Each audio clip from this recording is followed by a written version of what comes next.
Hello everybody. Today we are going to discuss about the extracorporeal treatment in the management of acute poison. The principles and the methods of toxic substrate removal. Various methods available for toxic substance removal by the extracorporeal toxin removal are diffusion, convection, absorption, and centrifugation. So these are the important parameters for optimizing clearance with a different extracorporeal therapies. Different modalities are intermittent dialysis, intermittent hemofiltration, CRRT, hemoperfusion, therapeutic plasma exchange, and for all processes. So depends upon the molecular weight, the dialysis flow and the blood flow differs. First is diffusion hemodialysis. In intermittent hemodialysis, the movement of the particle is driven by diffusion.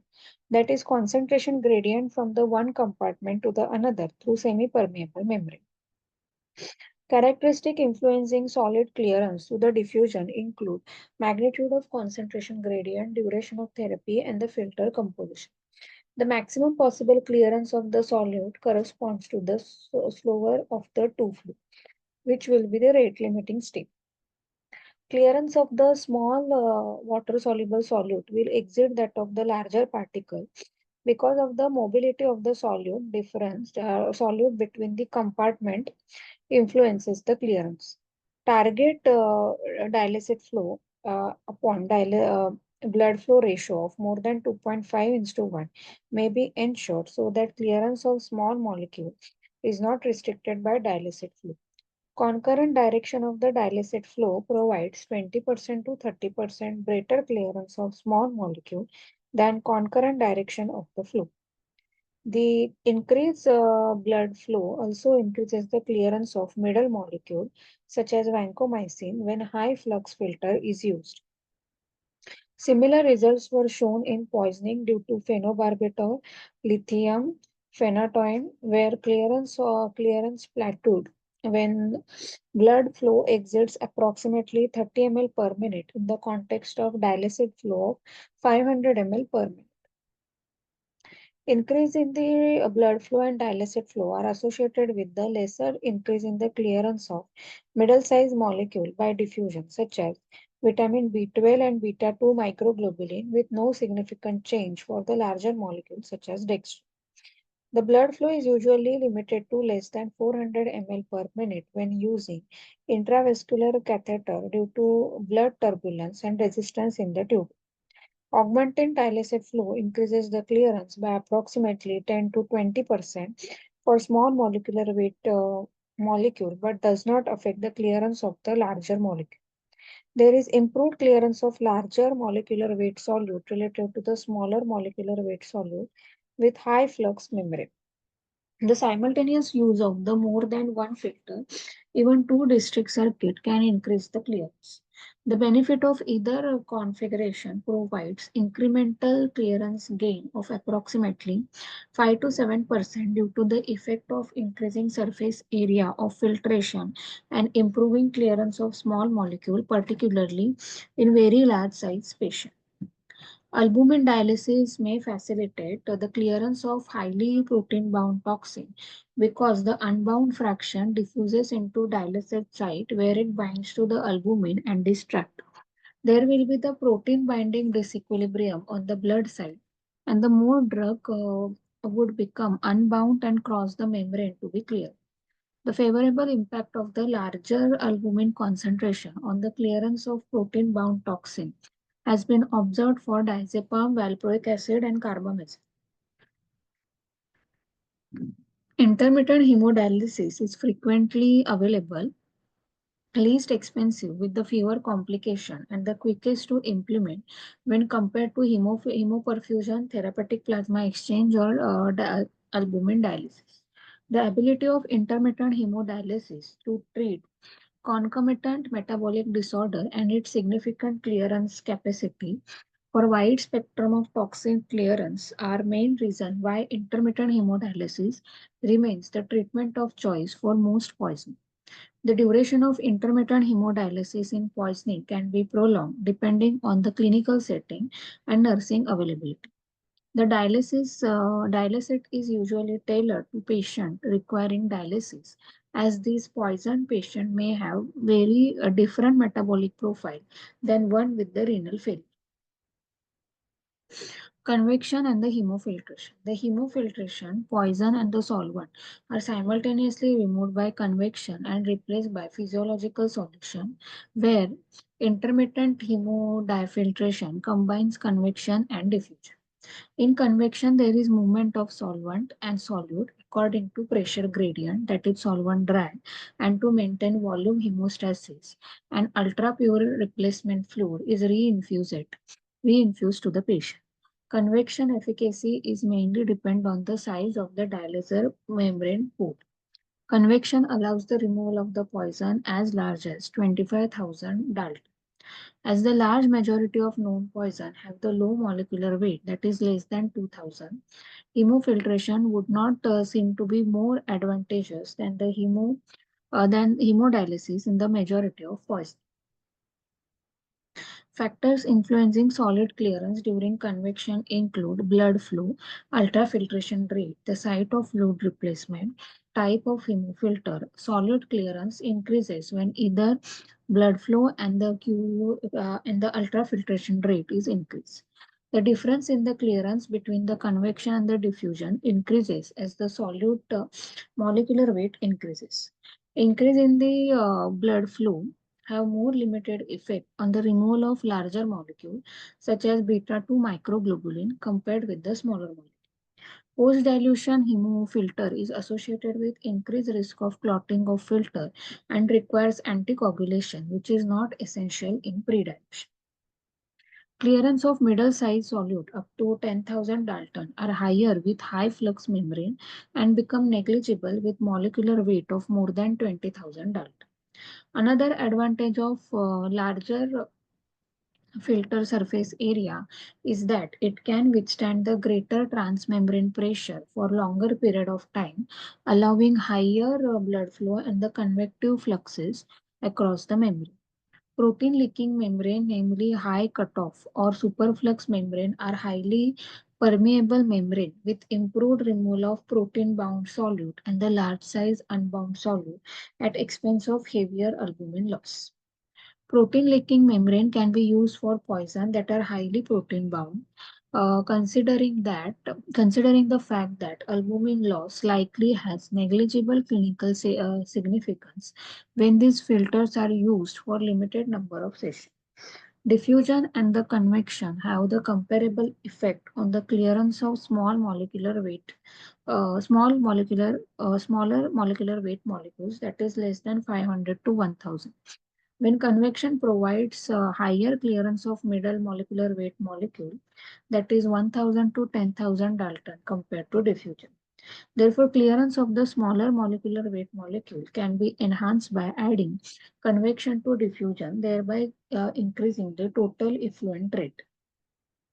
However, opposite is not true for the middle molecular weight molecule. In hemodiafiltration, ultrafiltration, and the pre-dilution may have negative impact on transmembrane concentration gradient. However, the addition of convection may improve clearance of some solutes such as phosphorus.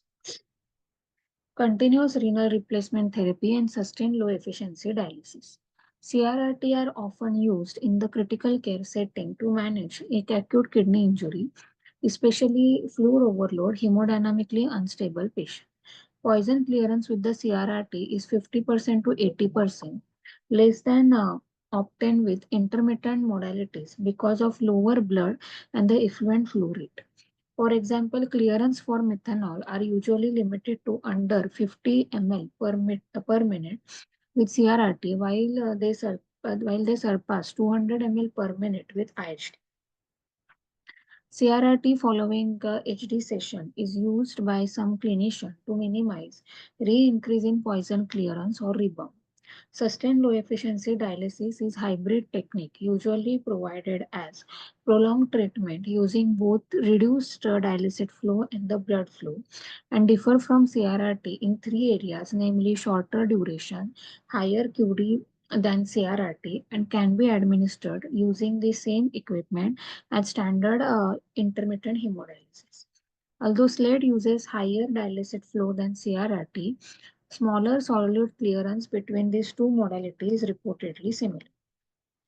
The model clearance of middle and the large solute during CRRT is greater than during SLADE, likely due to extended duration and the additional convective clearance in CRRT. In lithium poisoning following dialysis, poison may transfer from the site of CNS toxicity to relatively more benign vascular compartment and may further present as an added opportunity for extracorporeal removal. When poison removal is urgent, SLADE and CRRT are not treatment of choice unless no other method is available or ultrafiltration is needed in unstable patients.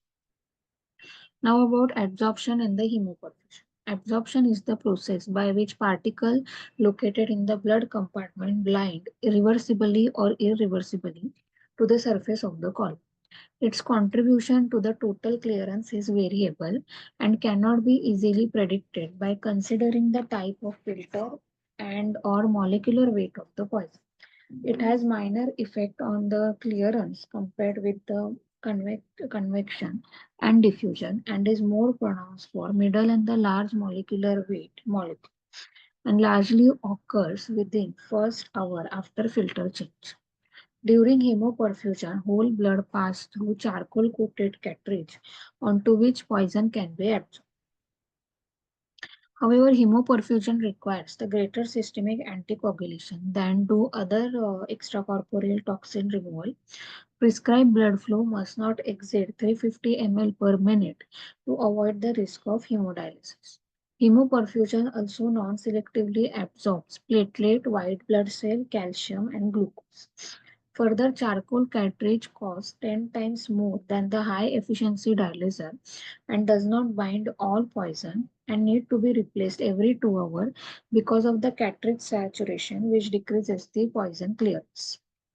Centrifugation therapeutic plasma exchange. Centrifugation separates the whole blood into various components according to the specific gravity.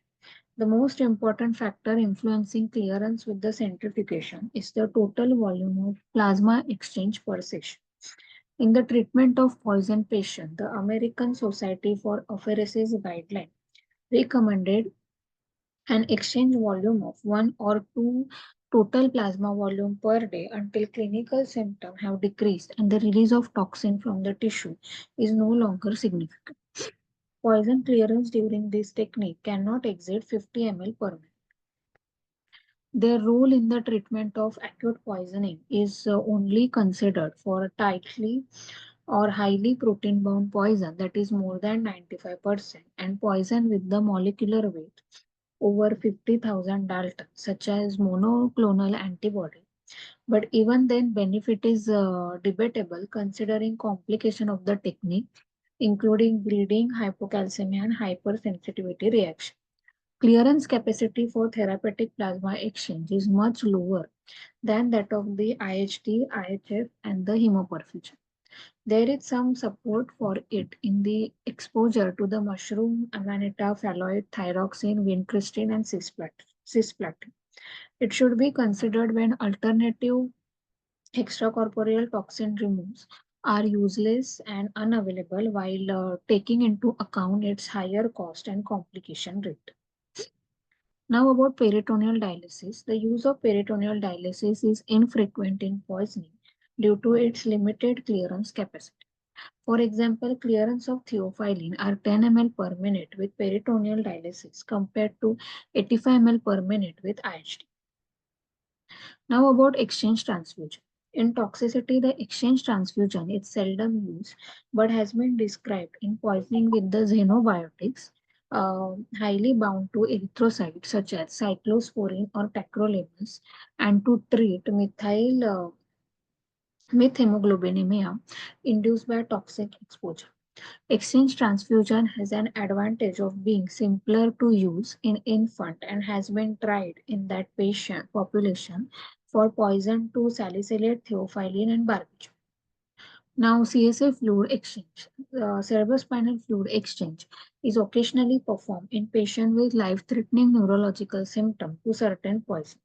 So, CSF is drained passively via ventricular catheter and replaced by sterile solution containing albumin and sodium chloride into lumbar subarachnoid space. Now, extracorporeal life support. Extracorporeal life support includes extracorporeal membrane oxygenation, emergency cardiopulmonary bypass, intra-aortic balloon pump, and left ventricular assist device. ECMO is increasingly used as a bridge to recovery in clinically refractory patients with cardiovascular and pulmonary failure not responding to conventional medical therapy. Extracorporeal liver assist devices remain occasionally used to support liver function in poison-induced hepatotoxicity. Now about risk assessment of patient and consideration of extracorporeal treatment. The majority of the poison patients who present to emergency department are successfully treated only with supportive care and recover without any complication. Extracorporeal toxin treatment is typically reserved for a small subset of patients who are likely to suffer life-threatening toxicity, prolonged admission in the intensive care unit with coma and mechanical ventilation, high likelihood of permanent disability, and develop toxicity despite standard supportive measures.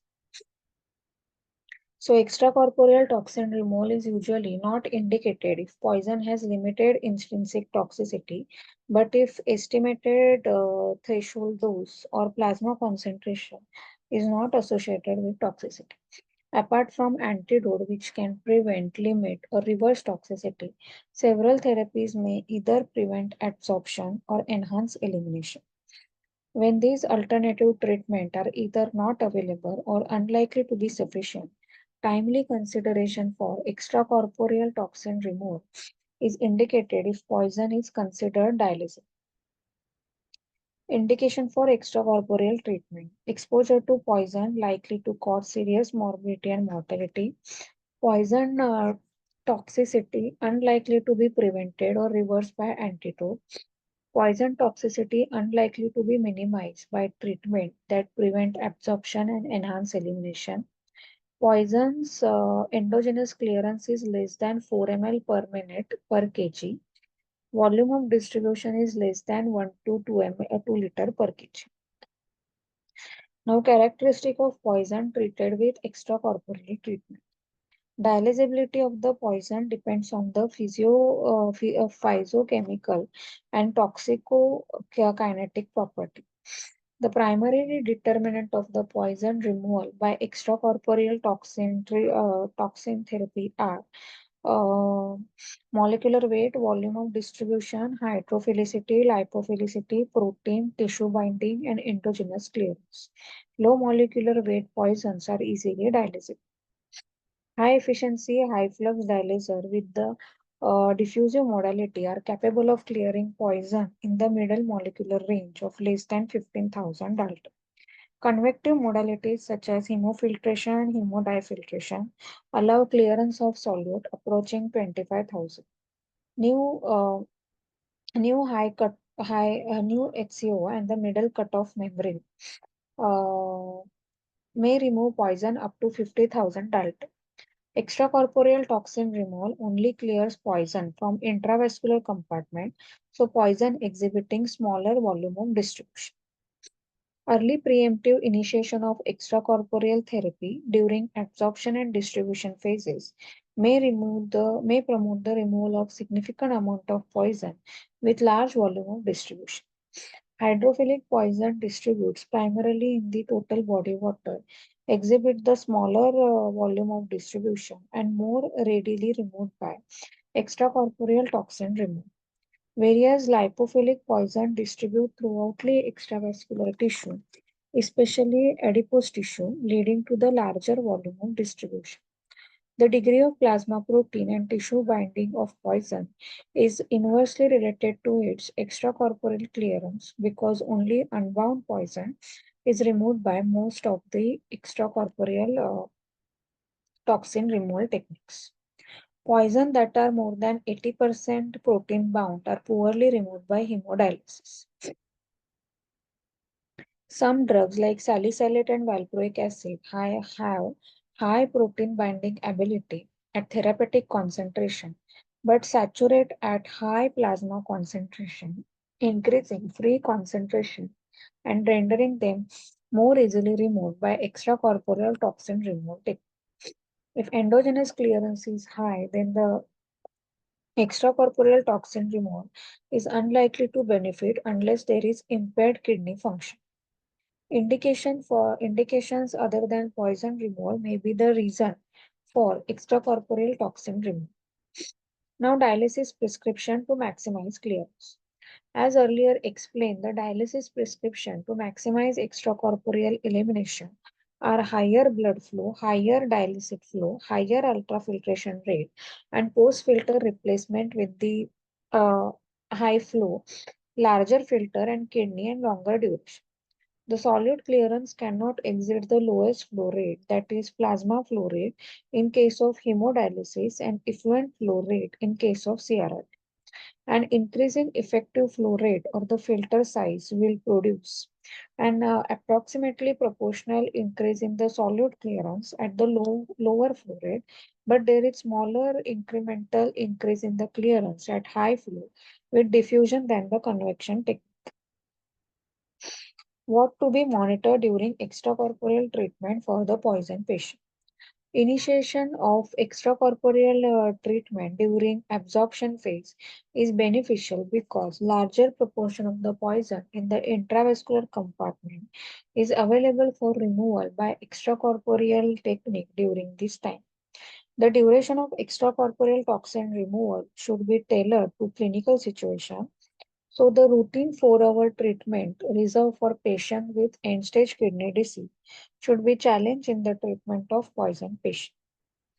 Treatment duration can be increased for more than 10 hours as needed, for example, with dabigatran, ethylene glycol, and methanol poison.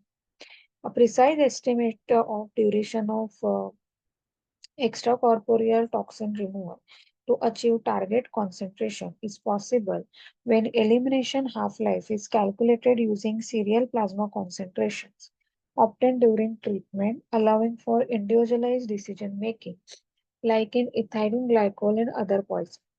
Rebound in plasma concentration may be anticipated after completion of extracorporeal toxin removal, particularly in cases of hydrophilic drugs taken for chronic therapy such as dabigatran and lithium toxicity. However, rebound that occurs from ongoing absorption can produce much higher concentration, resulting in clinical toxicity. The typical dialysate solution containing high bicarbonate, low potassium, absent phosphate concentration, which may be harmful, particularly with the prolonged treatment and poison patient, may even require supplemental electrolytes such as phosphate. Anticoagulation should be decided with caution because some poison are associated with increased risk of bleeding. For example, methanol associated intracranial hemorrhage or poison inducing systemic anticoagulation. In both cases, regional citrate and anticoagulant-free strategy are preferred.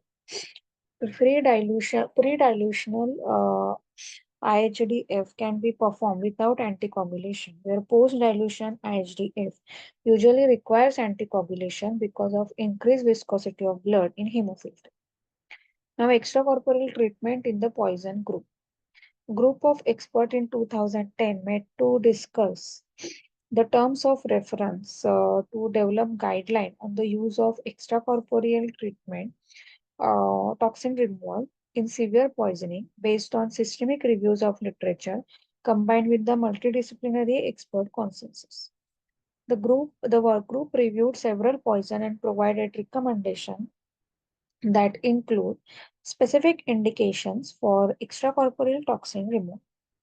The intent of extracorporeal toxin removal may be considered either therapeutic, as in lithium-induced neurotoxicity, or prophylactic, as in high salicylate concentration in minimally symptomatic patients. Recommendation for salicylate, lithium, and theophylline valproate and thallium provides indication for extracorporeal toxin removal based on specific cutoff plasma concentration, irrespective of signs and symptoms. ECTR mainly reduces overall cost of antidote therapy and length of hospital stay in case of early methanol poisoning prior to the development of acidosis. The work group also provided criteria for ECTR cessation when usually depends on noticeable clinical improvement of toxic symptoms, targets of surrogate parameter of toxicity like pH and lactate, or specific poison concentration below which toxicity is no longer expected. Other recommendations include preferred type of ECTR for every reviewed poison and specific miscellaneous recommendation regarding anticoagulation, specific population and antidotal dose. For tricyclic antidepressant and digoxin, the adverse effect of ECTR outweighed any potential benefit of ECTR and thus recommendations are not performed ECTR. Management of acute poisoning with some selected agent and the preferred extracorporeal treatment technique. Acute poisoning with any agent require initial stabilization of patient, administration of agent-specific antidote if required, and extracorporeal removal of toxin if indicated as mentioned in detail earlier. In poisoning with the acetoaminophene, activated charcoal should be given to patient presenting within 4 hours of injection. N-acetylcysteine orally or intravenously should be given if likelihood of toxicity is high and serum acetaminophen level are above 150 mg per liter.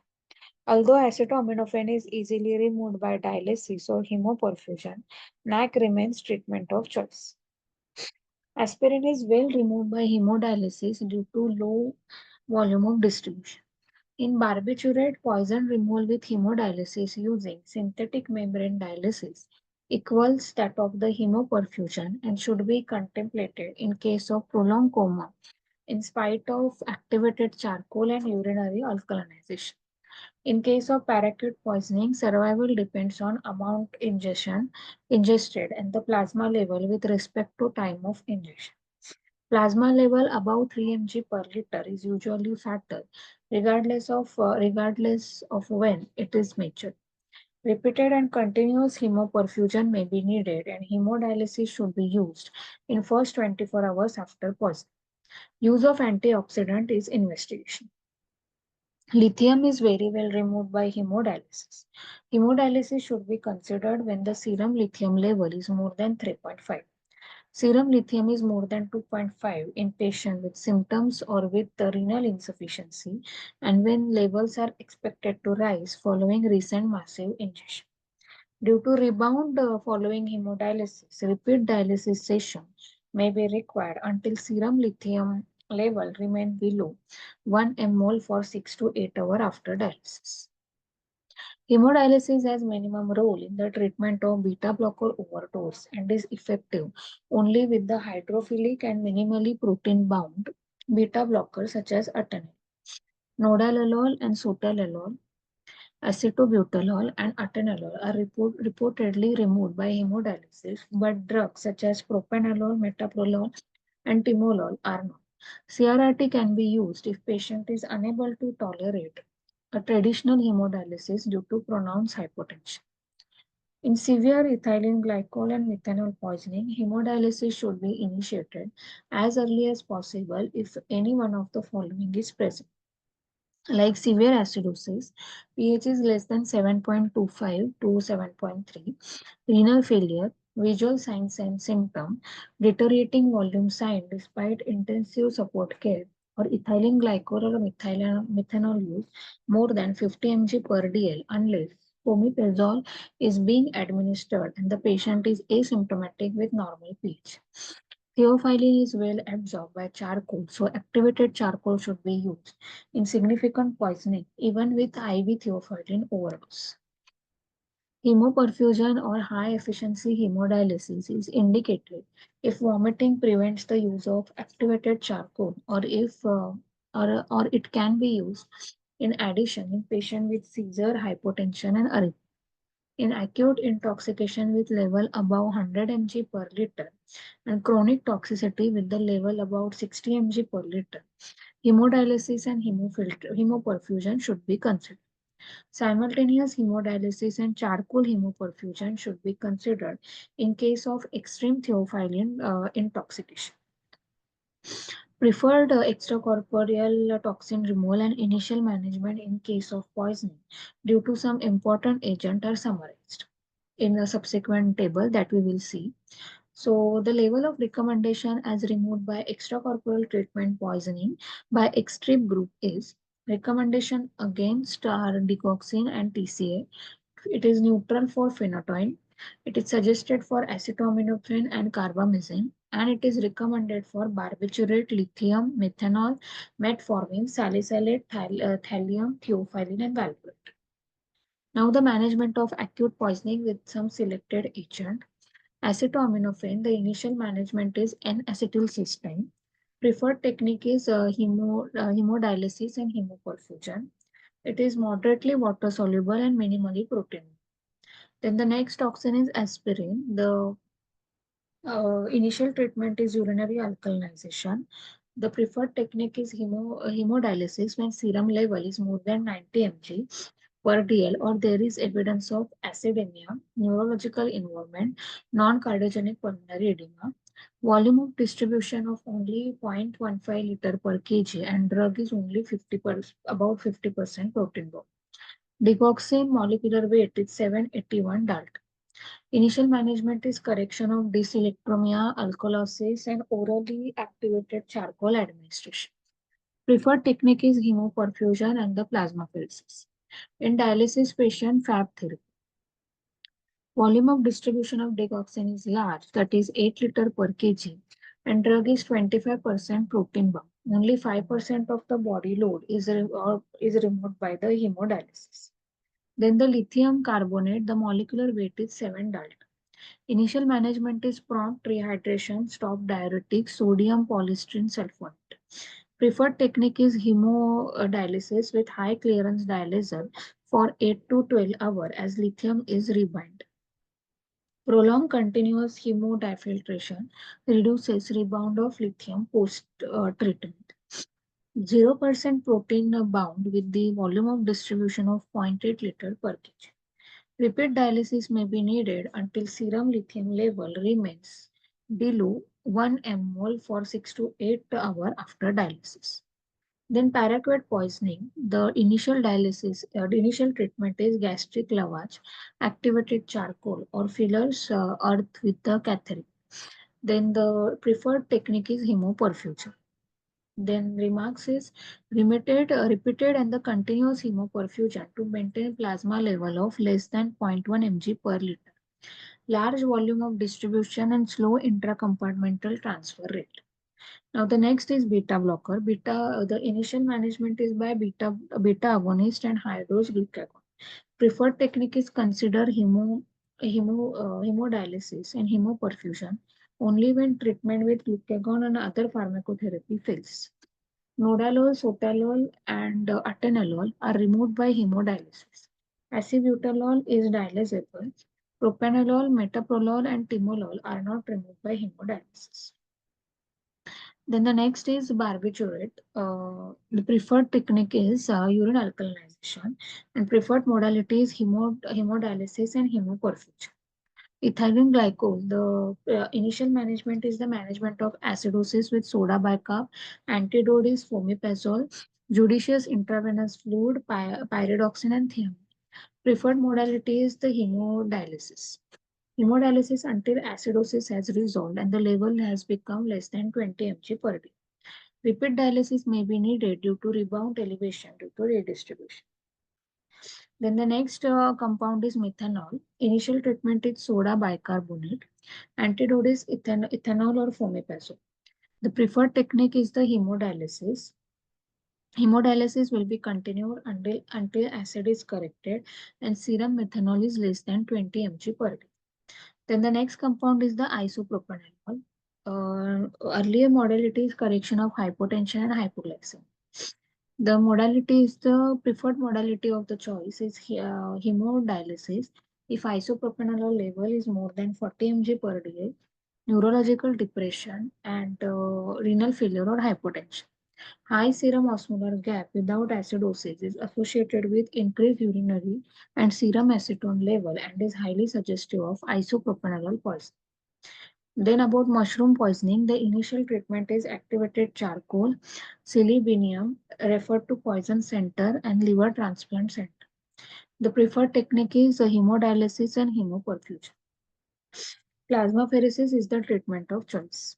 About TCA poisoning, initial management is supportive treatment, including backup treatment. The preferred technique of choice is hemodialysis and hemoperfusion. It has large volume of distribution. It is highly protein bound. So total amount removed by hemodialysis and hemoperfusion is very small. Then phenytoin stop the drug. The preferred technique is hemodialysis and hemoperfusion. Sodium valproate stop the drug. Preferred technique is high flux hemodialysis with or without hemoperfusion. Carbamazepine treatment is also stop the drug hemoperfusion for severe intoxication. For dabigatran also we need to stop the drug. Preferred technique is hemodialysis and continuous venovenous hemofiltration may be useful. Thank you guys.